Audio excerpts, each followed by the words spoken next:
want to ask, since there is a lot of conversation around the regime change, Mr. Kalaman, if you can come in here as well, on the conversation of the regime change. Israel itself has also spoken about it may not be the end goal for Israel, but a regime change in Iran could be the consequence of the actions being taken by the United States as well as Israel. But is it going to be easy? Because within Iran as well, there may be anger against Khamenei and the current regime. But are the people also going to be backing a regime that is going to be backed by the United States and Israel? Is this change going to come easy, and is it going to happen? Well, those are great questions. I do think that the change will come from inside, inside Iran. You have to remember that I would put it, estimates about 95% of this population despises this regime. You also have a diaspora outside of Iran that consists of people that are scientists, engineers, all sorts of backgrounds. I don't think that what you're going to have coming in behind is going to be something that's going to be bad. I do think the problem with overthrowing a regime like this, especially for the Iranian people, is that they don't have weapons, they don't have guns, and I'm not advocating for that, but they've been getting mowed down in the streets, they've been getting thrown in the prisons, they've been getting blinded, they've been getting hanged, all these things. And I've seen pictures today of just IRGC thugs, besieged thugs on the streets with guns, openly showing that. But at the same time, I will say the Israeli strikes not only we focus on the nuclear aspect of it, but they did hit the besieged bases, okay, which are the shock troops to suppress the population. They also did hit the IRGC bases. And I think at the end of the day, you'll have a population that once they see that the regime is weakened and the repressive mechanism that holds them in place is no longer there, that they will rise up. And again, it will just be a series in a line of revolts that have been going on since basically December 2017. Just stay with us. You hold your thoughts if you can. We have updates of a strike. What seems like a strike, Pratibha, in the heart of Israel. Israeli media now reporting that in Jerusalem there has been some kind of a strike that's just coming in. Colonel Araghchi? No, the Iranians do retain, some kind of long arm, muscle. But I am sorry to say that muscle is very much depleting or is becoming weaker by the day. And Pranesh, as their long range missiles get depleted, the easier option was to hit with short range missiles. But what do you hit with short range missiles? You can hit only the American bases, which are on the western coast of Persian Gulf. Now, will they go for it? Well, it is, I can't conjecture at the moment, but after this strike, anything can happen. That a desperate regime, may try to do something of that sort. And the Americans, they have catered to this kind of a threat. That is why they moved out their families, So families, you think this was long coming? There were enough hints, and the 2-week time frame by Trump was, just deception, classic deception, because 2 weeks came in just 2 days. But Colonel Araghchi, because you're talking about the U.S. bases around the, around that area, I want you to really, go deep into it. What are we looking at? How many bases, their capability? What does it mean for the world? Bases, as I told you in the morning, there has always been a silent ring, around Iran. And this has been, this grid has been established over a period of time very assiduously. So, you have bases in Bahrain, you have base in Egypt, Iraq, Jordan, Kuwait, Qatar, Saudi Arabia, and UAE. So that is the kind of, there are 8 or 9 major bases and about about 20 other, and altogether maybe 20 bases, temporary and permanent. And of course, that base in Turkey. Now, the problem is that, as you would be aware, that in Istanbul, there is a OIC conference, Foreign Ministers Conference going on. While everybody, whether it is the Arab League or the OIC or Turkey, it has come, said that you cannot violate sovereignty of a, country and this and that. But nobody has come to aid of Let's Iran. see what happens on that front. But Priyank Tripathi is joining us, viewers, joining us live from Tel Aviv. It's not very far from Jerusalem, I think 70, 80 kilometers, apart. Priyank, there are reports of explosions in Jerusalem. See, Pranesh, the exact number of locations which has been hit by the Iranian forces is yet to be confirmed, and the kind of damage which it could have caused also is yet to be confirmed. But what I could see that one of the ballistic missile has just landed, it has been deviated by the GPS coordinate, disguise system by the Israelis inside this particular sea. So certainly the exact number of people who could have been affected is yet to be known. But this is the city of Tel Aviv, the capital city. Is certainly empty right now.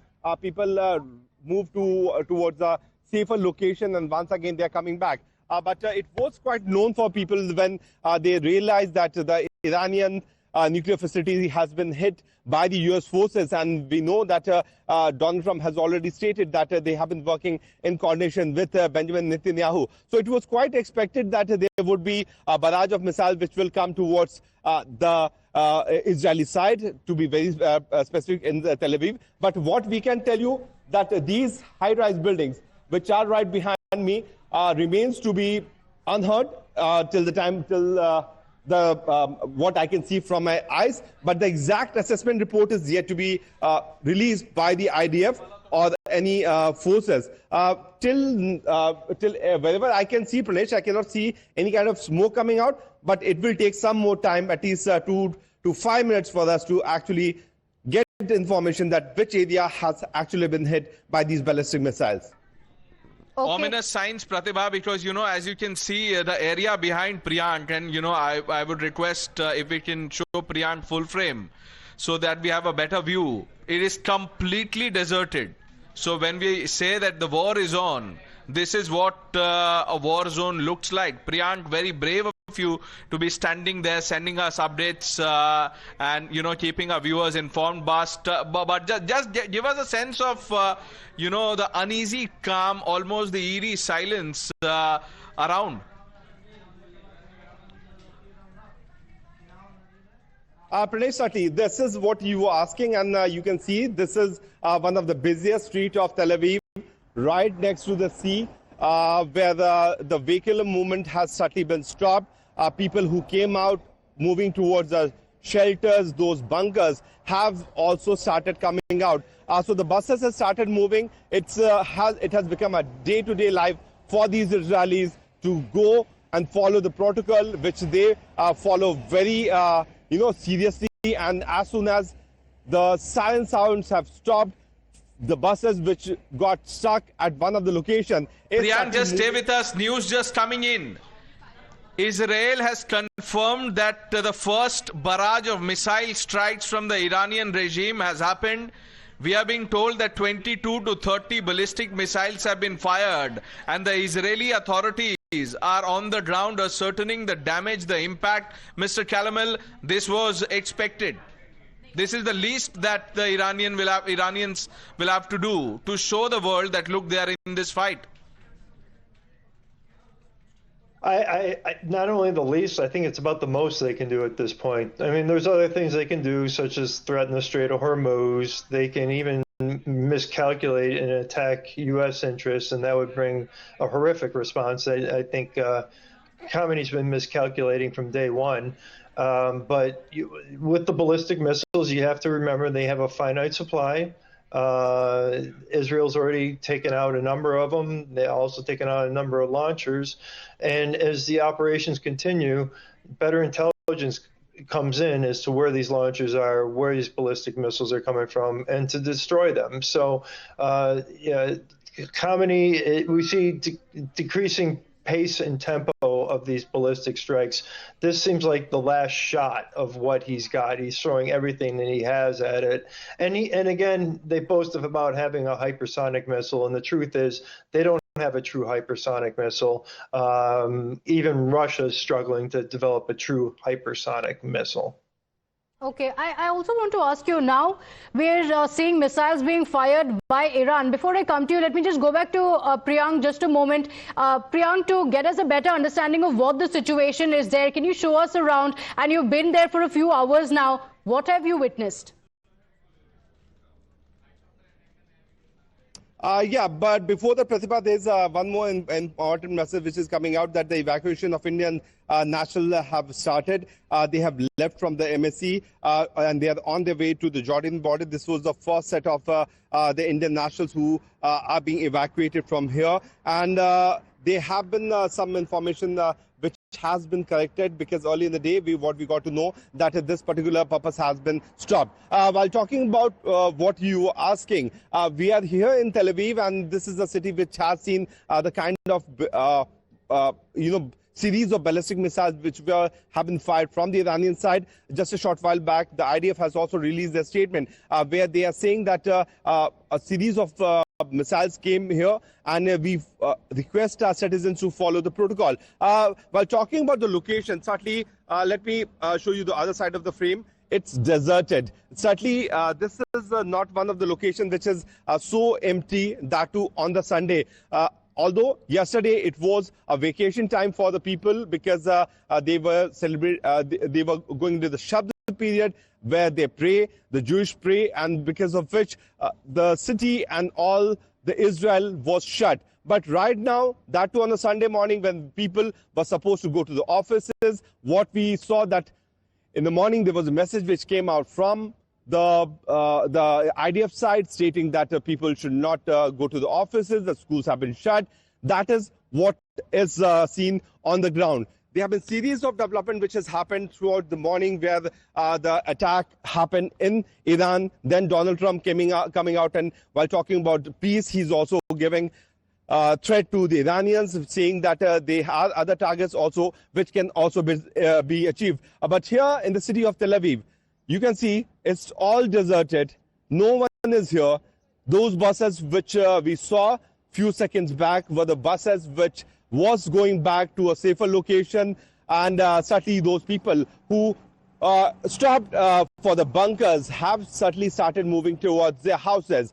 Early in the morning, the information came. There were few youth who were on the streets who were actually happy to see the response from the US forces side. But here in Tel Aviv, on one of the busiest street, what we can tell you that it's all deserted. It was quite expected from the Iranian side also, Pratibha, because the kind of step which has been taken by the United States by decimating all those nuclear stations of Iran, Iranians had to hit back. But we have to understand, for every missile, it has to travel approximately 2,000 kilometers, and it is not an easy job to keep on sending missiles, just the manner in which Hezbollah was sending to Israel. Okay, Priyank, just stay with us. I'm picking up, reports from